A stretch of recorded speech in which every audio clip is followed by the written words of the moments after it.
Hi guys, so today we are going to discuss about the growth disorders and the neoplasia. So starting with the basic terminologies which we are going to use further in our lecture. First is neoplasia. So it means it is a process of a new growth. Neoplasm, it is the new growth which is formed, that is called neoplasm. That neoplasm, it is an abnormal mass of a tissue, the growth of which exceeds and it is uncoordinated with that of the normal tissue and which persists in the same excessive manner even after the cessation of the stimuli which evoke the change. So important point that the growth of the neoplasm, it is always autonomous. Autonomous, it means that no stimuli is required once it has started. Autonomous, it is important for your MCQ. So tumor, it means a swelling which could be due to any cause, but it is now equated usually with the neoplasm. While benign, there are two terminologies, the benign and the malignant. So benign, in general, benign means a mild and a non-progressive illness. This term is used most commonly for the non-malignant neoplasm. So the benign term, it is used most commonly for the non-malignant neoplasm, and malignant, it means a severe and a progressive worsening disease, and this terminology is most commonly used a description of a tumor. So a malignant tumor, it is non-self limited in its growth. So this is the basic difference between the benign and the malignant. Coming on to the next terminology, which is known as the cancer or the carcinoma. So common term for all the malignant tumors is the cancer or the carcinoma. Clonality, it means the entire population of the cells within a tumor, it arises from a single cell that has occurred the genetic change, and hence the tumor is said to be clonal. That is, each cell is clone of the other cell and of the cell from which it arises. So it means clonality or clonal. Fine. So after this, all the tumors, either benign or malignant, these are having two basic components, and these are the proliferative neoplastic cells and the supportive stroma. So the proliferative neoplastic cell, they constitutes the parenchyma, important, and the supportive stroma, it is made up of the connective tissue and from all the blood vessels, important. So the proliferative neoplastic cell, they constitutes only parenchyma, while the supportive stroma, it is made up of the connective tissue and the blood vessels.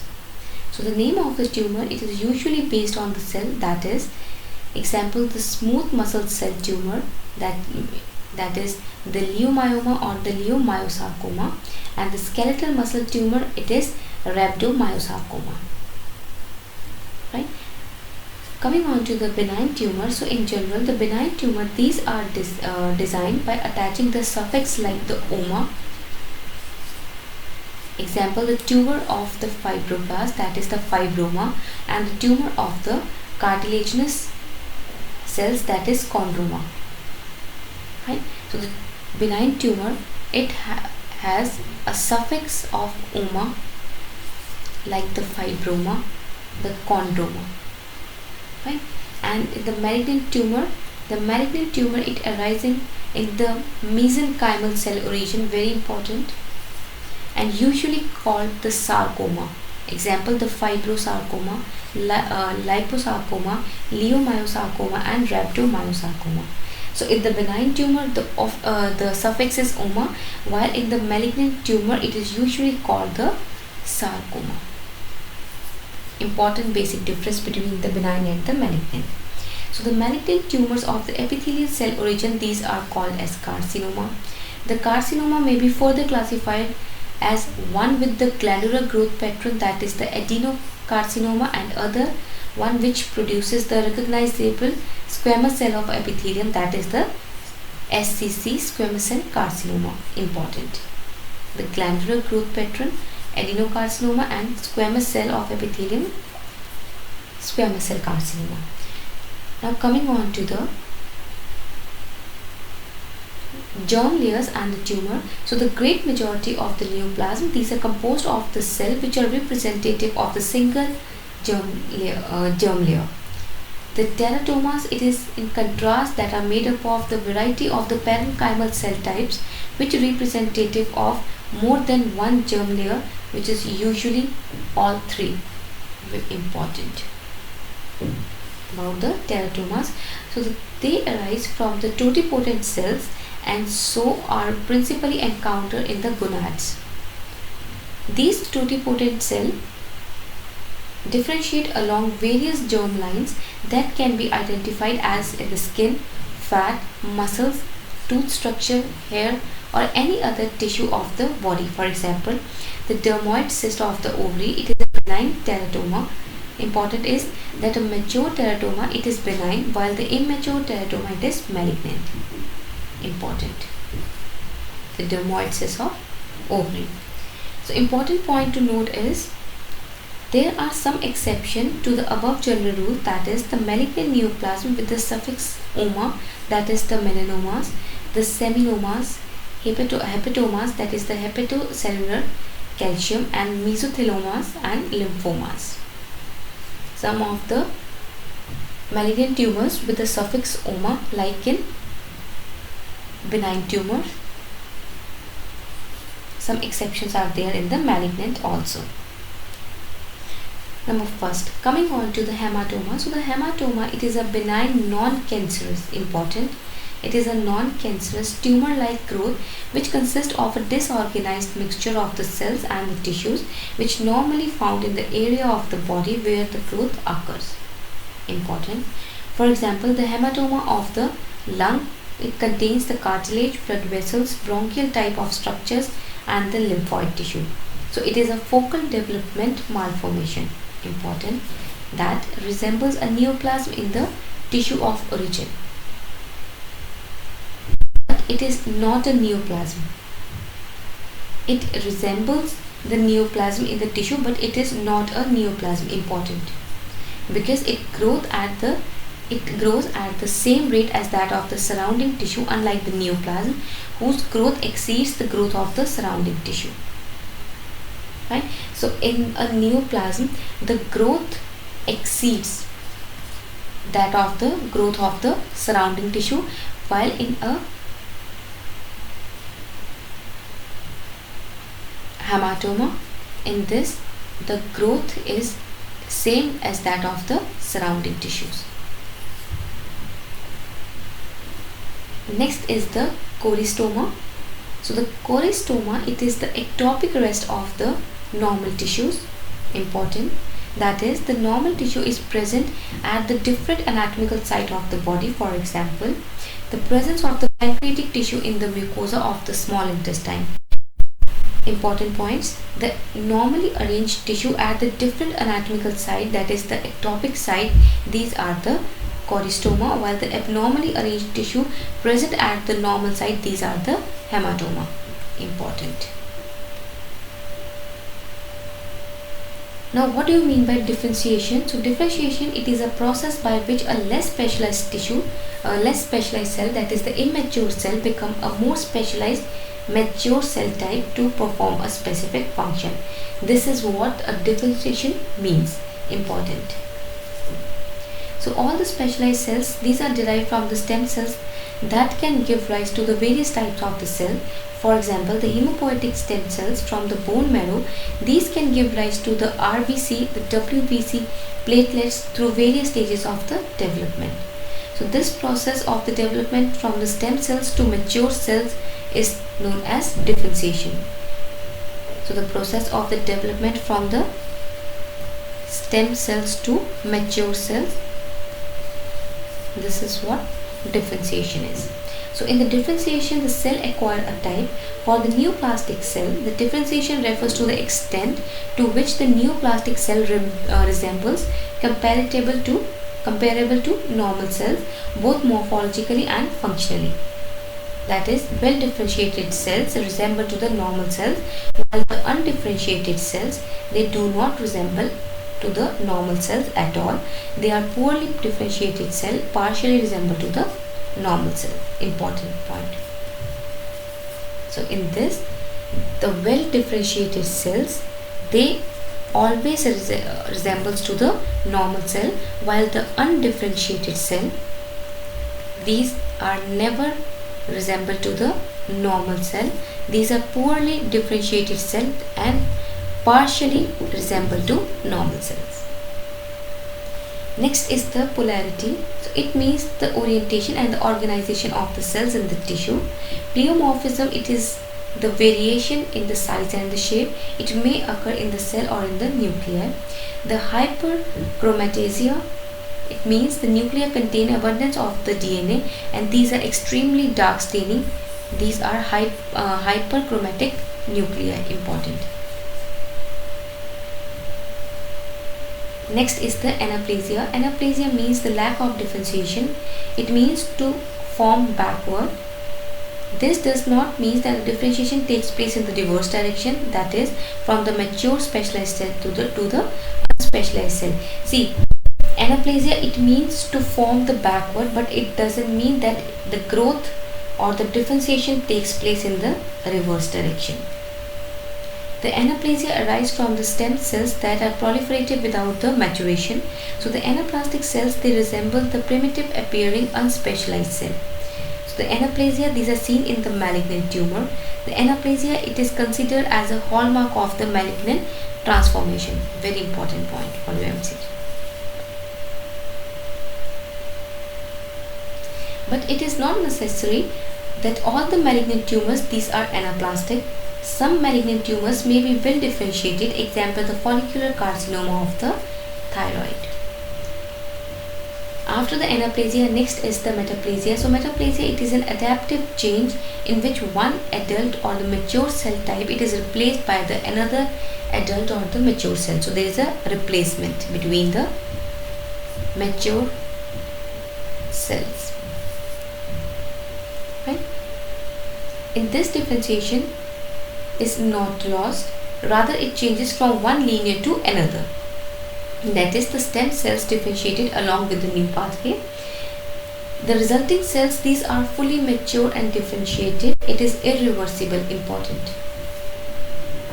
There is no pleomorphism, and the cell polarity as well as the cell and the nucleus size is not altered.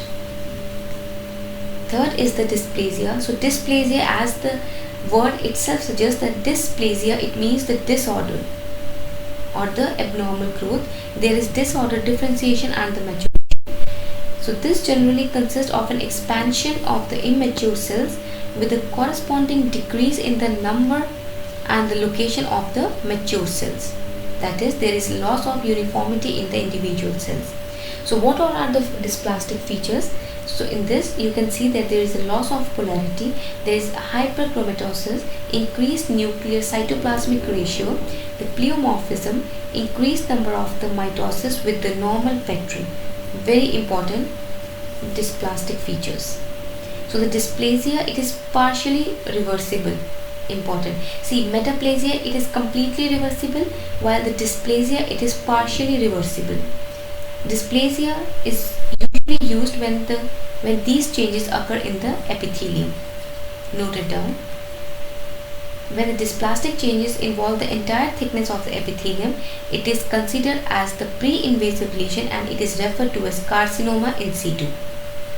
See, if the dysplasia is used only when there is a changes in the epithelium, fine. But when the dysplastic changes, they involve the entire epithelium, it is considered as the carcinoma in situ. Important. Now next is the anaplasia. So anaplasia, it means lack of differentiation. It means the anaplastic cell, they resemble the primitive appearance or the appearing unspecialized or the undifferentiated cells. So anaplasia, these are only seen in the malignancy. Important point. And the anaplastic features are the loss of polarity, hyperchromatasia, the increased nuclear cytoplasmic cell ratio, pleomorphism, and increased number of the mitosis, which is typically or which is atypical.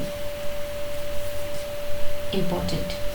The anaplasia, it is completely irreversible. Right? So these are the cellular adaptations, as we have already covered the cellular adaptation in our cell pathology. Coming on to the pathways of the metastasis. So in this, the distant metastasis of the cancer, they may occur through one of the three pathways. So in this, there are three pathways. Number one is the direct seeding of the body cavities or the surface. Second is the lymphatic spread, and third is the hematogenous spread. So starting with the direct seeding of the body cavities or the surface. So it occurs when the malignant neoplasm penetrates into a natural open field. Important. The most common cavity which is involved in the direct seeding of the body cavities is the peritoneal cavity.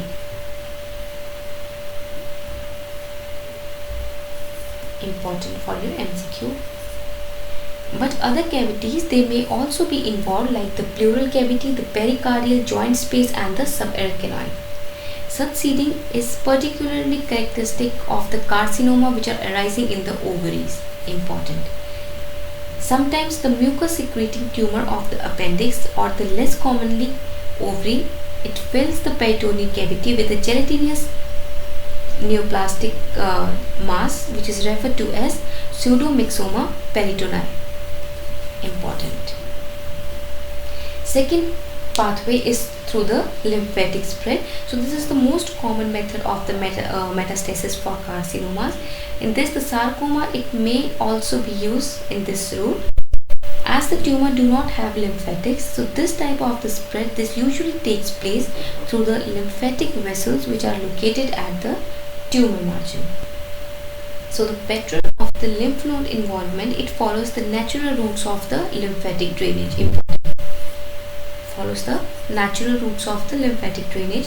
So the first node in the regional lymphatics that receives the lymph flow from the primary tumor, this is called as sentinel lymph node. Important. The first node, it is regional lymphatic that receives. So the sentinel lymph node, it receives the lymph flow from the primary tumors. So sometimes the local lymph nodes may bypass because of the venous lymphatic anastomosis. This is known as skip metastasis. So what is skip metastasis? Sometimes when the lymph nodes, local lymph nodes, these may be bypassed because of the venous lymphatic anastomosis. This is called as the skip metastasis. Third pathway is the hematogenous spread. So it is typical of the sarcomas, but it is also seen in the carcinomas. So hematogenous spread, it is seen both in the sarcomas as well as the carcinomas. So in this, the veins are more commonly involved than the arteries. Very important point. Veins are more commonly involved than that of the arteries, because the veins, they have a thinner walls that can be penetrated readily, in contrast with the arteries that have the thicker walls. That is why the veins are more commonly involved than that of the arteries, because the veins, these are having the thinner wall, while the arteries, these are having the thicker walls. So with the venous invasion, the tumor cell in the blood flow from the venous flow, they draining at the site of the neoplasm. So the liver and the lung, very important. These two are the most frequent organ which involved in the hematogenous spread, because all the portal area drainage flow to the liver and all the caval blood flows to the lung. That is why these two are the most frequent organ which involved in the hematogenous spread, the liver and the lung. So the arterial spread may occur when the tumor cell pass through the pulmonary capillary beds or through the pulmonary AV shunts, or when the pulmonary metastasis give rise to the additional tumor emboli. Now there is a difference between the benign and the malignant in relation to the tissue of origin. So in this, we have first is the mesenchymal tissue of origin. So first is the fibrous tissue, which is the fibroma in the benign and fibrosarcoma in the malignant. The Adipose tissue, it is lipoma in the benign and liposarcoma in the malignant. See, the oma is the suffix of the benign and sarcoma is commonly used with the malignant. So cartilage, it is chondroma in the benign and chondrosarcoma in the malignant. Bone, it is osteoma in the benign and osteosarcoma in the malignant. Blood vessel, it is hemangioma in the benign and angiosarcoma in the malignant. Lymph vessels, lymphangioma in the benign and lymphangiosarcoma in the malignant. The smooth muscle is leiomyoma in the benign and leiomyosarcoma in the malignant. The skeletal muscle, it is rhabdomyoma in the benign and rhabdomyosarcoma in the malignant. Now epithelial tissue of origin in this, the stratified squamous, it is known as squamous cell papilloma in the benign and it is squamous cell carcinoma and the squamous cell carcinoma in the malignant. The basal cell, it is the basal cell carcinoma in the malignant. The epithelial lining of gland, it is adenoma in the benign and adenocarcinoma in the malignant. The urinary tract epithelium, it is transitional cell papilloma in the benign and the transitional cell carcinoma in the malignant. In the placental epithelium, it is hydatidiform mole in the benign and your choriocarcinoma in the malignant.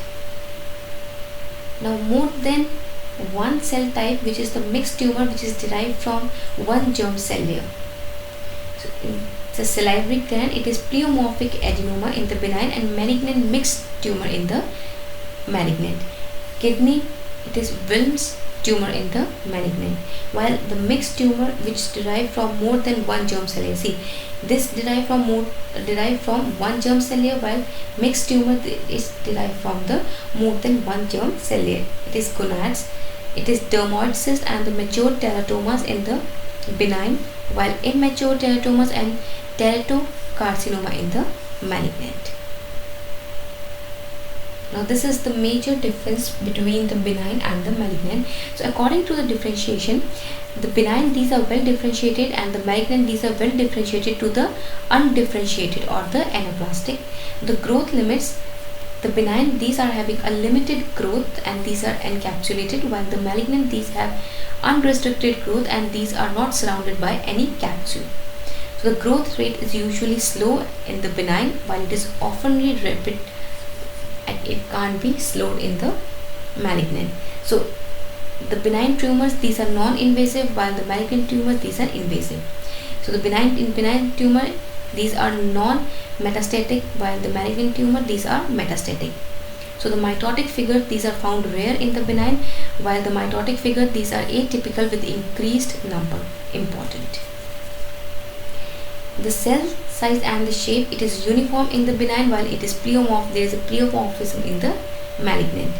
Nuclear to the cytoplasmic and ratio C, that is the nuclear to cytoplasmic ratio, it is normal, which is 1:4 to 1:6 in the benign, while it is increased in the malignant, that is 1:1 ratio. The stroma, it is abundant in the benign and it is often scanty in the malignant, while the cell orientation, that is the polarity, it is normal in the benign, while the polarity, it is disorganized, or you can say there is a loss of polarity in the malignant. Nuclear chromatin, it is normal in the benign, while this hyperchromatasia in malignant. The blood supply is adequate in the benign, while it is often inadequate because of the area of necrosis in the malignant. Very important differentiating features. Now next, let's talk about the oncogenes and the tumor suppressor genes. First is the proto-oncogenes. So these are the physiological regulator of the cell proliferation. They act under the proper physiological stimuli. Without physiological stimuli, they will be silent and there will be no replication. So these are the proto-oncogenes. Coming on to the oncogenes, so when due to any cause, either mutation or overexpression, the proto-oncogenes, when it becomes the autonomous, that is, they promote the cell growth without any physiological stimulus. This is called as oncogenes. So the oncogenes, these are derived from the proto-oncogenes. In fact, the oncogene and the proto-oncogenes, these are same in normal, cells it act as the proto-oncogenes, while in the cancer cells these are act as the oncogenes. Important. These two genes, these are same, but in the normal cell it act as the proto-oncogenes, while in the cells which are having the cancers, these are act as the oncogenes. Next is the oncoproteins. So the oncogenes that encodes the protein, this is called as oncoprotein. So it resembles the normal product of the proto-oncogenes, with the exception that number one, important, the oncoprotein, these are devoid of important regulatory elements. Their production in the transformed cell does not depend on the growth factor or on any other external signal. These 2 points are important. So the proto-oncogenes, that is the normal genes which are required for the cell proliferation and differentiation, it forms the oncogenes, that the genes that promoting the autonomous cell in the cancer cell, and then it leads to the oncoprotein, that is the protein lacking the regulatory control which is responsible for the promoting cell growth. So first there is an proto-oncogene, then there is an oncogenes, then there is a oncoprotein. Now let's discuss the oncogenes in detail. So these are the cancer causing genes or the cancer causing agents. This is the normal cell, and when the cancer causing agents act on the DNA or on the proto-oncogenes, they activate the oncogenes which leads to the cancer cell. Now coming on to the oncogenes, first is involvement of the various oncogenes in the carcinogenesis. So normally cell replication, it occurs in response to the physiological stimulus, that is the growth factor. So following steps are involved. Number one is the production of the growth factor, binding of the growth factor to the transmembrane receptor, that result in the activation of these receptors. Important. The activation of these receptors, this further leads to the signal transduction, that is the signal it is carried from one cell membrane receptor to the nucleus. This process involves various signal transducing proteins. So the signal transduction in the nucleus, they result in the activation of transcription factors. So these transcription factors, they increase the transcription in the nucleus. Increased synthesis of cyclins and cyclin dependent kinase, these occur due to the increased transcription of these protein, while the cyclins and the CDKs, they promote the cell proliferation by driving the cell cycle. Very important point for your MCQs. Please note it down.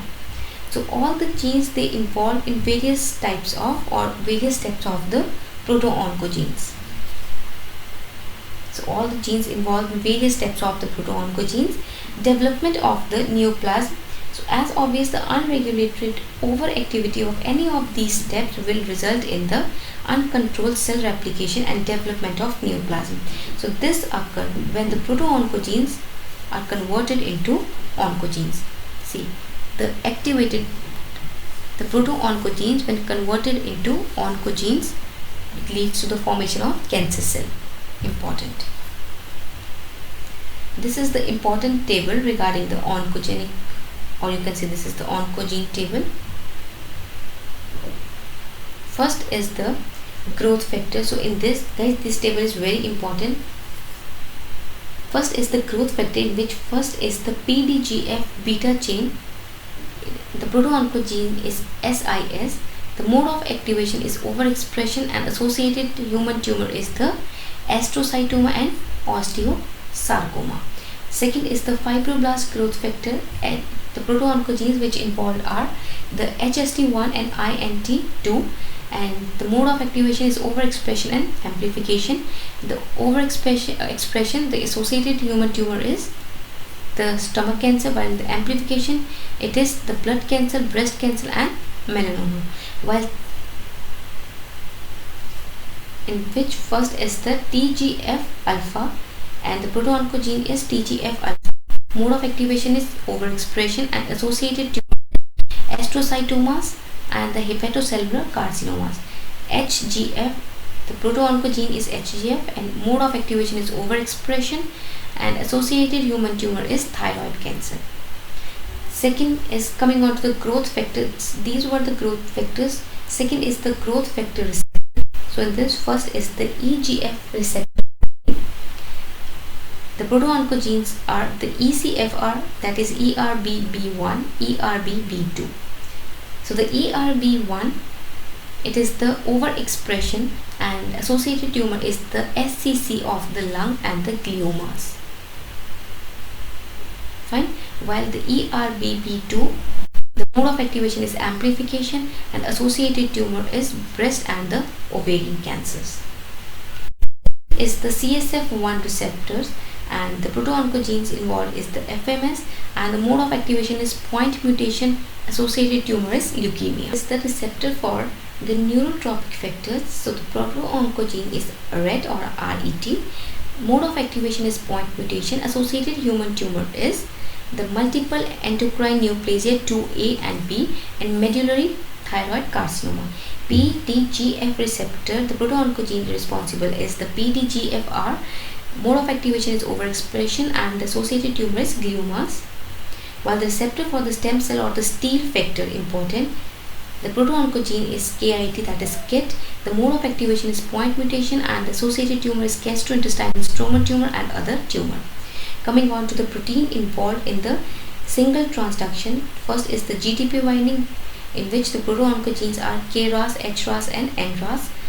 The mode of activation in all three are the point of mutation. While the KRAS, the associated tumor is the colon, lung, pancreatic tumor, while HRAS involved the bladder and the kidney tumors, and NRAS, it involves the melanomas and hematologic malignancies.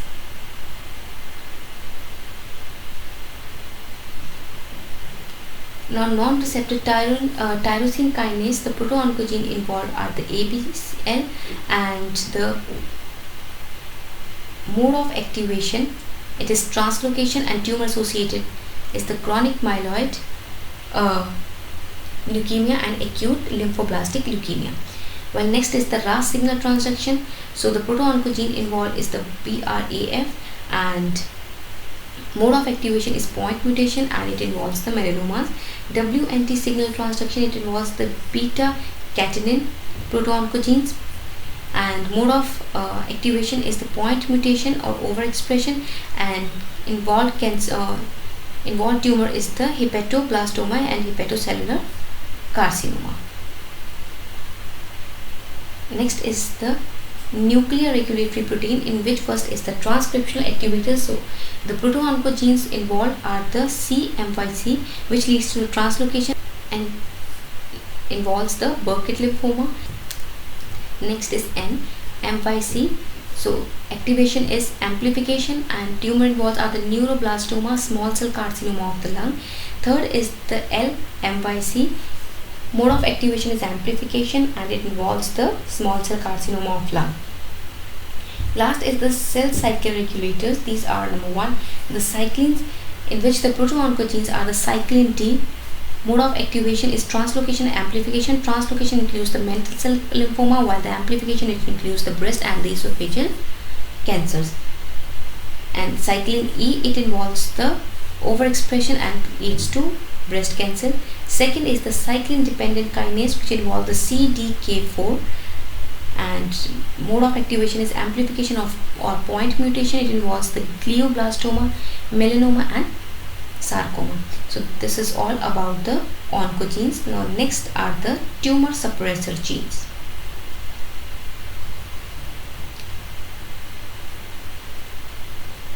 So the tumor suppressor genes, these are the replication of the cell. In this should be controlled to maintain the steady state. The failure to inhibit the cell replication is one of the fundamental alterations in the process of the carcinogenesis. The tumor suppressor genes, these are the genes whose product down regulate the cell cycle and thus apply brakes to the cell or the cellular proliferation. Important. So loss of the function of the tumor suppressor genes, they may result in uncontrolled cell proliferation and leads to carcinogenesis. Similar to the oncogenes, the tumor suppressor genes may be the cell surface receptor, the transduction molecules and the transcription factor. So in addition, the cell cycle inhibitors, the regulators of the cellular responses to DNA damage, or you can say the DNA repair regulators. So these protein they involve, or the protein products they involve the cell cycle control, the regulation of apoptosis, which means the programmed cell death, and the DNA repair. Now coming on the tumor suppressor gene table.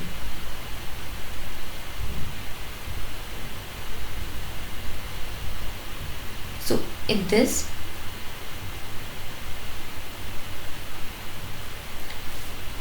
according to the subcellular location, tumor suppression gene, their function, tumor associated with the somatic mutation, tumor associated with the inherited mutation.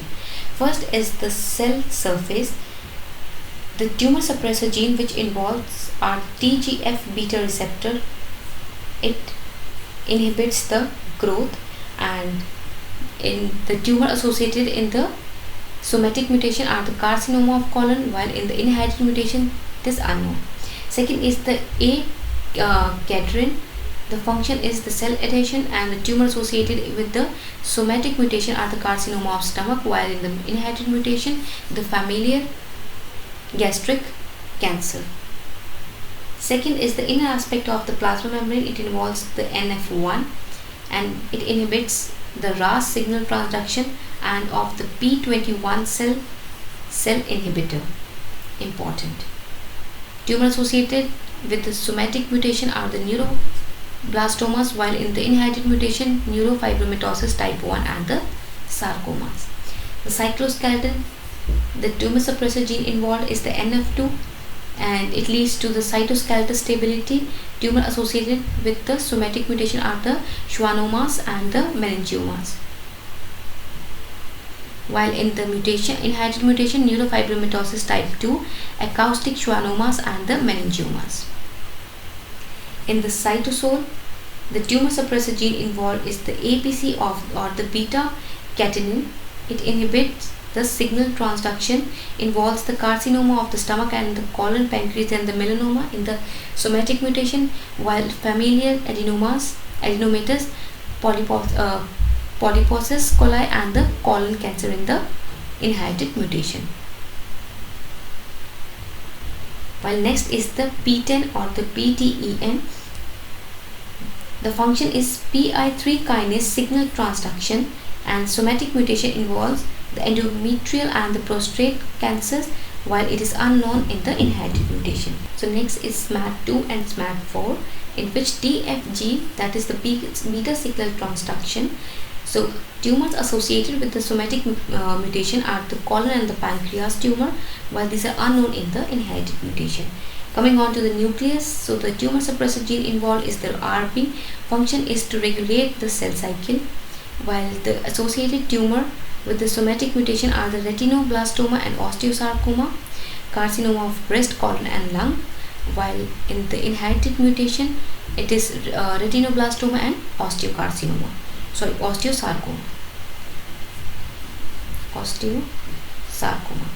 Next is the P53, which is very important, commonly asked in your competitive exam. The P53, the function is cell cycle arrest and apoptosis in the response to DNA.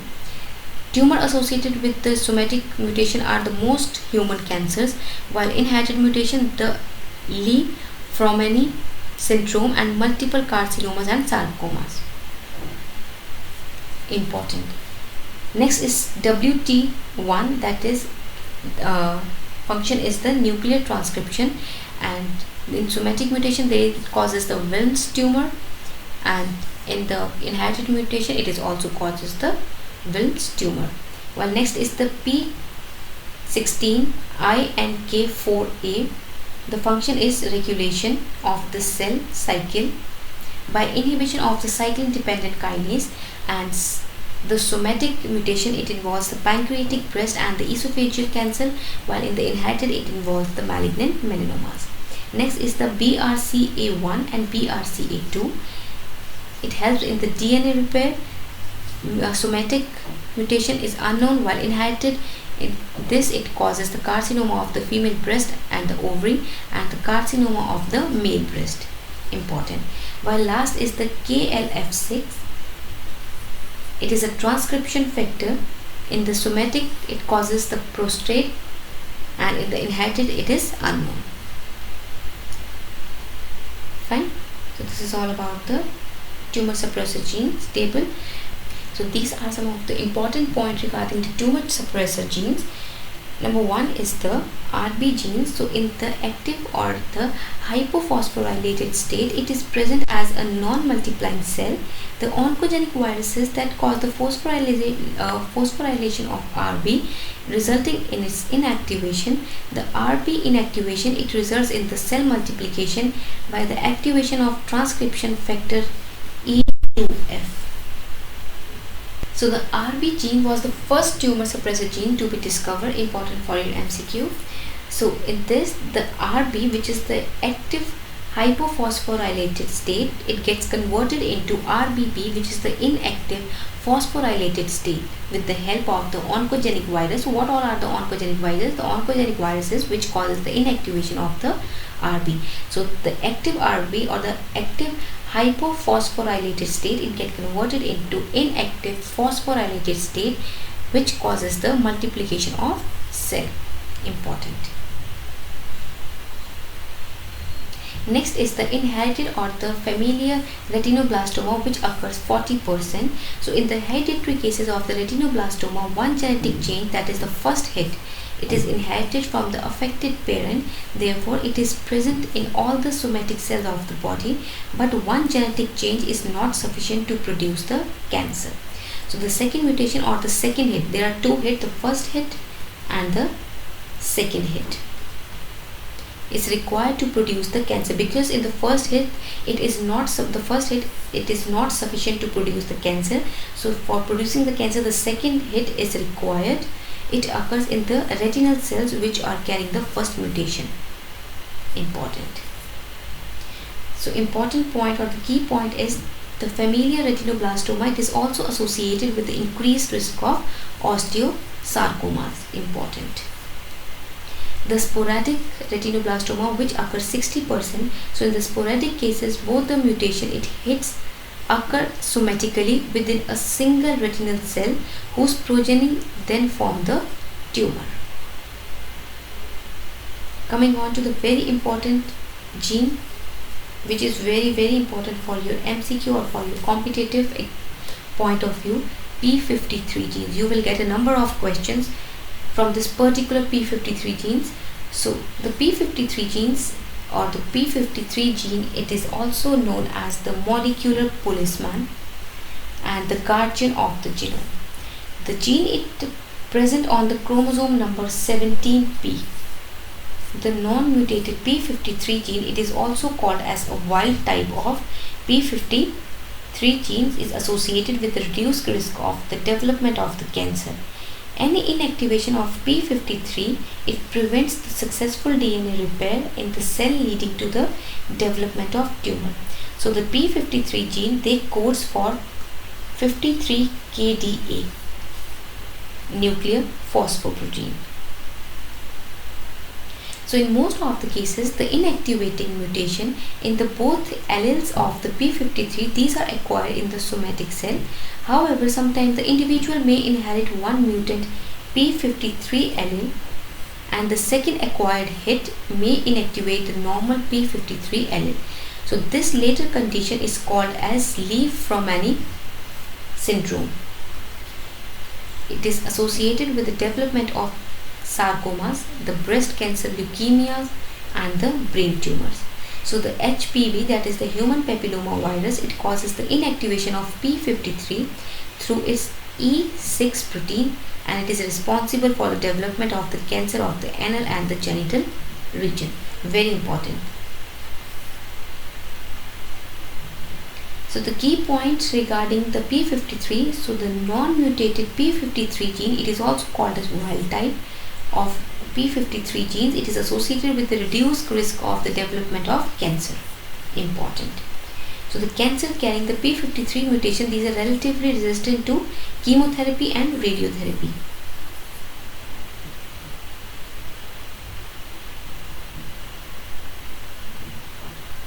Next is about the normal cell, that is the normal p53, and the cell with the mutated or the lost p53.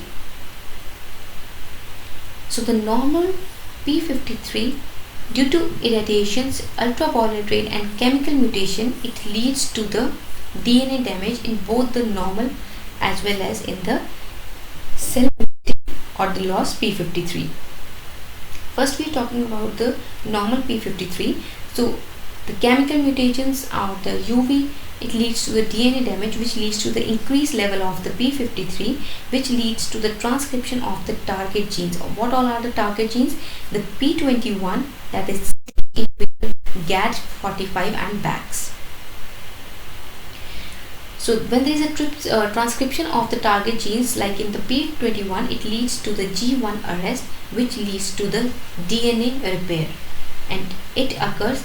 There are two conditions of the DNA repair, whether it repairs successfully or it cannot be repaired.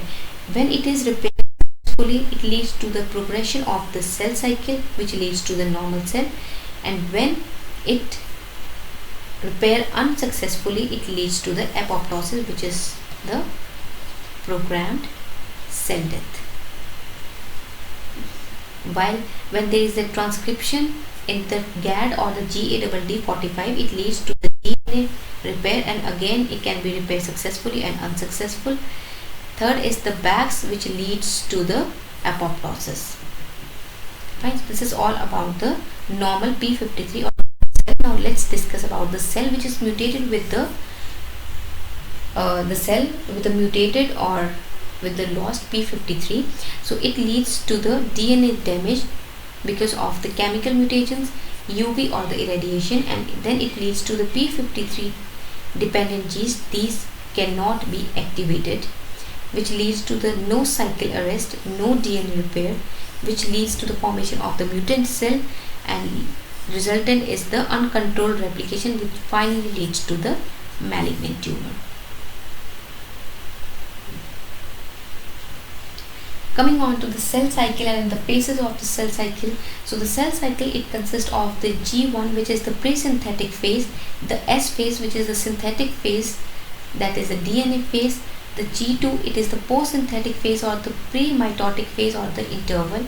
The M phase is the mitotic phase or the cell. These are produced, which either directly or re-enter the next cycle or pass into the proliferative G0 phase, and G0 phase is the quiescent state. Fine. So the G1 phase, it leads to the S phase, and S phase, it leads to the G2 phase, which further leads to the M phase, which is the mitotic phase, which then pass into the non-proliferative G0 phase. So the M phase, it passes to G0 phase, and the M phase, they get direct entry into the next cycle, which is into the right from the G1 phase. So the G0 phase, this is the quiescent state or the stable cell, which leads to the permanent stable cell, or they can also recruited into the cell cycle from G1 phase. Fine. So there are the two resting phase and the two active phase in the cell cycle. Important, the resting phases are the G1 and the G2 phase. The active phases are the S phase and the M phase. Very important, these 2 points are very important for your MCQ. So the S phase, it is called as the synthetic phase. As the name suggests, the DNA or the synthesis of a new DNA takes place, that is the doubling of a DNA occurs in this phase. The M phase is the mitotic phase. In this, the mitosis takes place and the daughter cell, they receive one copy of DNA, and in this phase cell, the number is doubled. Important. So the resting cell are in G0 phase of the cell cycle and need to be recruited into the G1 stage.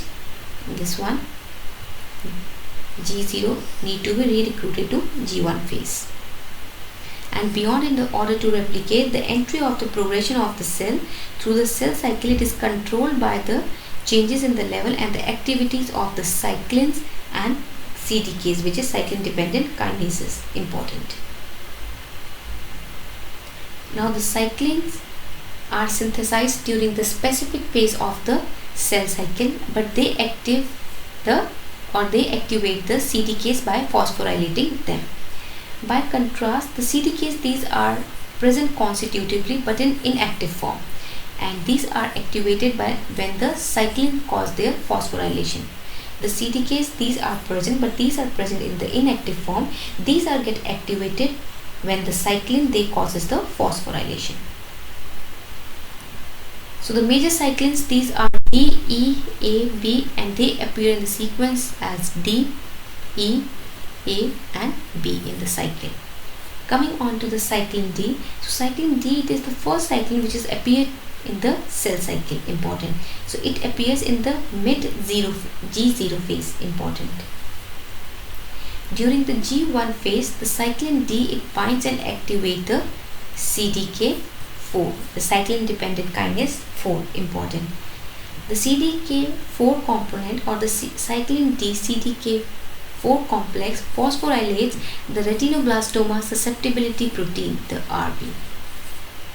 The phosphorylation of RB is a molecular on-off switch for the cell cycle, very important. So the phosphorylation of RB, it causes dissociation of the RB from the EF2 that results in the inactivation of EF2. Thus the phosphorylation of the RB, it eliminates the main barrier to the cell cycle progression and promotes the cell replication. Next is the cyclin E. It causes the activation of EF2, which result in the increased transcription of the cyclin E, cyclin A, DNA polymerase, and many other genes. So in the late G1 phase cyclin E, it forms a complex CDK2, and thus cyclin E CDK2 regulates the G1 or the S transition and synthesis of DNA in the S phase, important. Third is the cyclin A and B. So the next decision point in the cell cycle is the G2M transition. This is initiated by cyclin A, which form the cyclin A CDK2 complex in the mid S phase, and that regulates the event up to prophase. So beyond the prophase, M phase, it mainly regulated by the cyclin B CDK1 complex, and this complex, it also act an G2M transition. So the cyclin B CDK1 activation, it causes breakdown of the nuclear envelope and initiation of mitosis. These all cyclin, whether it is D, E, A, and B, these are very important for your MCQ point of view.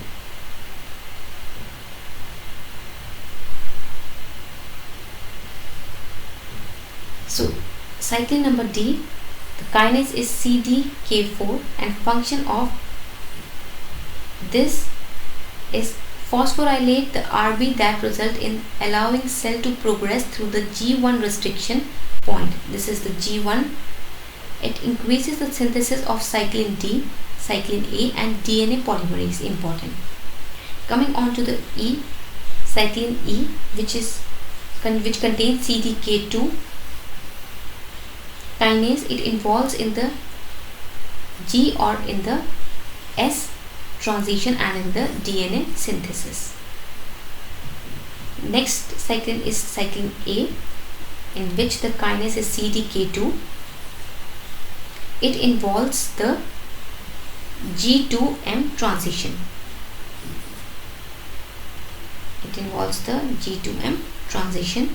While cyclin B, it involves the CDK1, which involves the initiation of mitosis and G2M transition.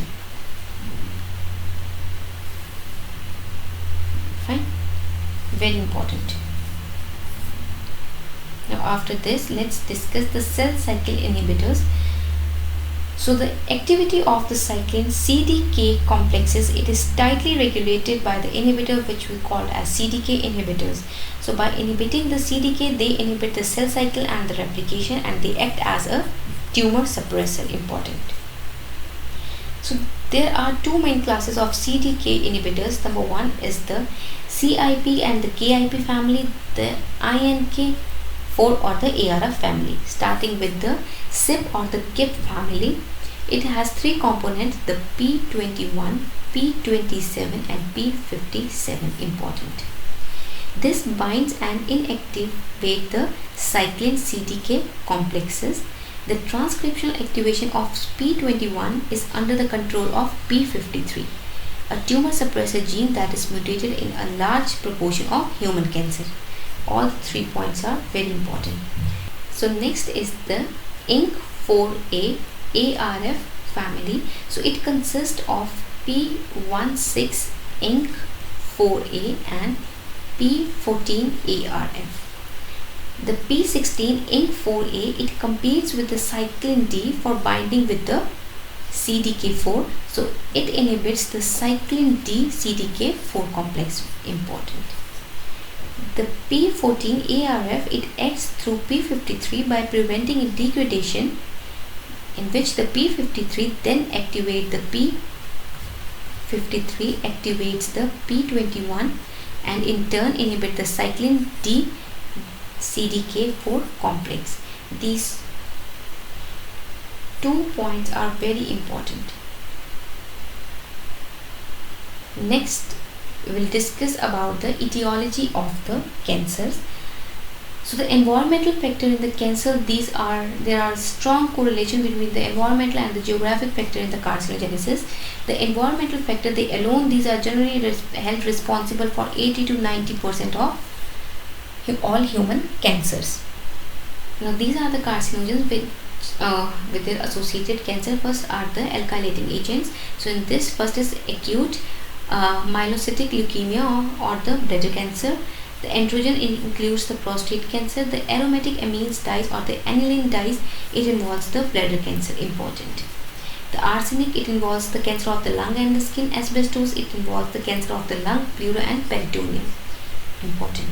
The EB virus or the Epstein-Barr virus, it involves the Burkitt lymphoma, nasal T-cell lymphoma and the nasopharyngeal carcinoma.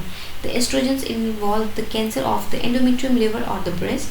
The ethyl alcohol, it involves the cancer of the liver and esophagus and head and neck. The Helicobacter pylori, it causes the gastric cancer, and hepatitis B or C virus, it is associated with the liver cancer, while the HIV human immunodeficiency virus, it is associated with the non-Hodgkin lymphoma, Kaposi sarcoma, SCC, that is the squamous cell carcinoma, the human papilloma virus. The schistosomiasis, it involves the bladder cancer or the squamous cell. The sunlight or the ultraviolet, it is associated with the skin cancer, squamous cell or the melanoma. Tobacco inducing smokeless tobacco, it is associated with the cancer of the upper aerodigestive tract and the bladder, while the vinyl chloride, it is associated with the liver cancer, and chromium or the nickel, it is associated with the lung cancer. Benzene associated with the leukemia and the Hodgkin lymphoma. Nitrates associated with the gastric cancer. Aflatoxin, it is associated with the liver cancer, while the polycyclic aromatic hydrocarbon, these are associated with the lung cancer. Important. So important tumors of the viral etiology. So HPV, human papilloma virus, it causes cervical, vulvar, penile cancer and the squamous cell carcinoma. The EBV, Epstein-Barr virus, it causes the nasopharyngeal carcinoma and Burkitt lymphoma, while HBV and HCV, it causes the hepatocellular carcinoma. The HIV, it causes the Kaposi's and non-Hodgkin lymphoma and SCC, squamous cell carcinoma. The HTLV, it causes the adult T-cell leukemia, while HHV8, it causes the Kaposi's sarcoma. Important. So next are the tumor markers. So the tumor marker, they produce or elicit the production of the marker that can be measured in the serum or in the urine or other body fluids. So the tumor marker, these are biochemical indicators, important, of the presence of the tumor. So uses of tumor markers: number one, screening of the cancer to see the response of the therapy, for the follow-up to determine the prognosis, preoperatively to determine the growth of the tumor to support the diagnosis, but tumor markers are not specific enough to permit the diagnosis. Important. So what all are the important tumor markers and their tumors? Number one is the S100 HMB 45, it causes melanoma. The TA90, it causes the melanoma, colon and the breast cancer. NMP22, it causes the urinary bladder cancer, while neuron specific analase and chromogranin A, it causes the neuroendocrine tumors, small cell carcinoma of the lung and carcinoid tumor and the neuroblastoma. While the lipid associated salicylic acid or the LASA-P, it causes ovarian cancer. CA72-4, it causes ovarian, pancreatic and gastric cancer, while CA19-9, it causes pancreatic or colorectal carcinoma, while CA125, it causes the epithelial ovarian tumor. CA27-29, CA15-3, it causes breast cancer. Important tumor markers.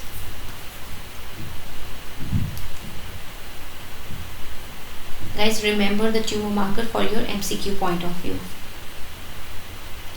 So the tumor marker, the cancer and the non-neoplastic condition.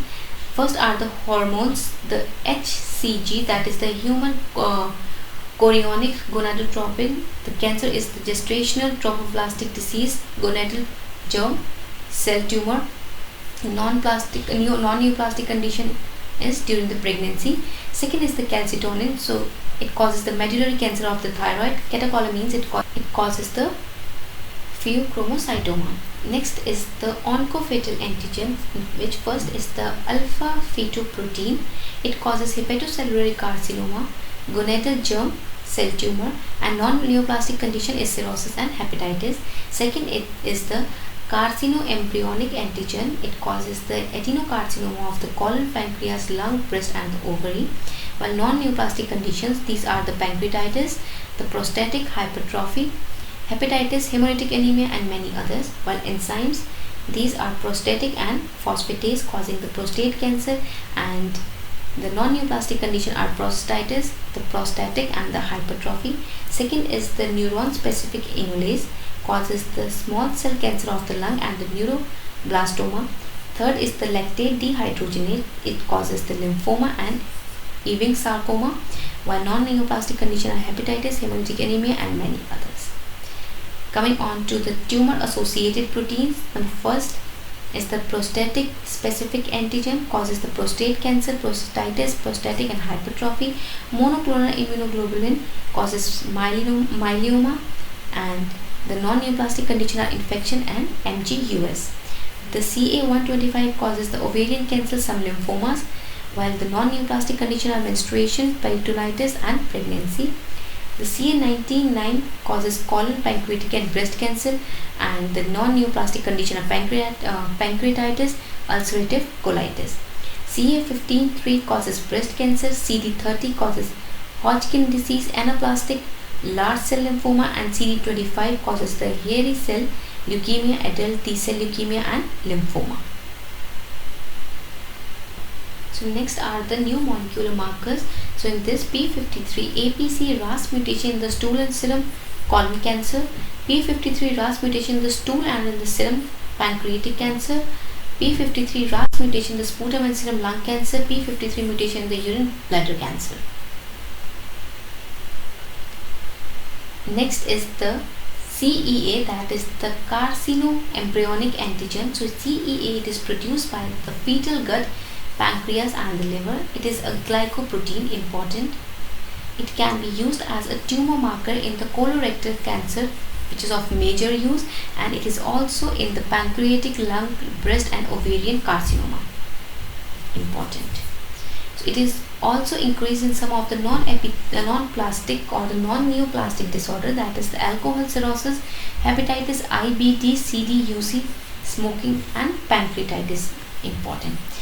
What all are the uses of the carcinoembryonic antigen? Screening, response to the surgery, higher level suggest high tumor burden size. For the follow-up to see the recurrence, and the CEA assay, it lack both the specificity and sensitivity, hence it cannot be used to confirm the diagnosis. So in this, the alpha fetoprotein, which is the AFB. The AFB, it is well established tumor marker. It is a glycoprotein which is synthesized normally early in the fetal life by the yolk sac, fetal liver, and by the fetal GIT. So what are the conditions in which the AFP, the alpha fetoprotein raise? So in the carcinoma, which involve the liver cancer, the lung cancer, colon cancer, pancreatic cancer, non-seminoma, germ cell tumor of the testes, while in the non-neoplastic conditions, cirrhosis, hepatitis, and pregnancy. Very important. Next is the HCG, which is the human chorionic gonadotropin. The HCG, it is a placental hormone. It is synthesized by the syncytiotrophoblastic cells of the placental villi, and it is a glycoprotein. It is a dimer. It has a two dissimilar unit, that is, it has the two units, alpha subunit and beta subunit. But only the beta subunit of HCG, it is typically measured as a tumor marker because of the specificity of the beta subunit. Important. The beta subunit of HCG, it has a unique sequence that are not shared with other human glycoprotein hormones. So the alpha HCG, it is not used as a tumor marker because it has a unit of FSH, LH, and TSH. These are identical. Important. So the beta HCG, it is used as a tumor marker, while the alpha HCG, it is not used as a tumor marker. Now coming on to the immunohistochemistry of this. So the immunohistochemistry, it is a method of analyzing and identifying the cell type which is based on the binding of the antigens to the specific component of the cell. So the antibody which is specific for the antigen of a particular tissue, it is labeled with a probe and act as in colored marked or the colored marker, and it is run on the tissue specimen obtained from the biopsy. If the tissue has a particular antigen, then the antibody will get attached to the tissue and labeled as antibody can be seen under the microscope. Important. Intermediate filaments of the cytoskeleton, these are the major antigens which are used in the immunohistochemistry. Important for your MCQ. So in this there are 5 major types of the intermediate filament, in which first is the cytokeratin, carcinoma, mesothelioma, and non-seminoma GCT. Second is the vimentin. It is the carcinoma, tumor of the mesenchyma, melanoma, seminomas, and lymphomas. Neurofilament, neural tumors. GFAP, which means the glial fibrillary acid protein. These are the causes the non-neural brain tissue, that is the astroglial origin, astrocytoma, ependymomas, the medulloblastoma, and oligodendroglioma. The desmin, it involves the leiomyoma, that is the smooth muscle, the rhabdomyoma, that is the skeletal muscle. So this is all about the growth disorders and the neoplasia. Please go through it once and try to make the notes. Thank you.